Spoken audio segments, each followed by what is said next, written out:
அவர் 14 ரூபாய்ன்றாரு. நாங்க எவ்வளவு கேட்டோம்? 12 கேட்டா 500 ரூபாய் வைக்கணும், 200 ரூபாய் வைக்கணும், 1000 ரூபாய் அதுக்கு வச்சா வாங்குறதா? நீங்களே பாருங்க. எவ்வளவு நேரம் கறி கடைக்காரன் இந்த மாசத்துல எவ்வளவு நேரம் ஓட்டிட போறாரு? 14 கொடுக்கணும். 500 ரூபாய் சேர்த்து விடு.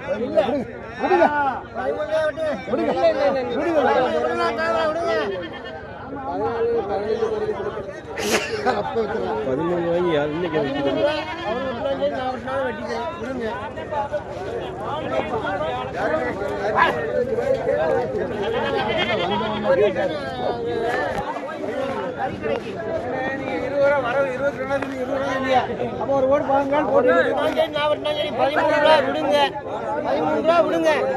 விடுங்க. சரி. வேணாம், அதுக்கு மேல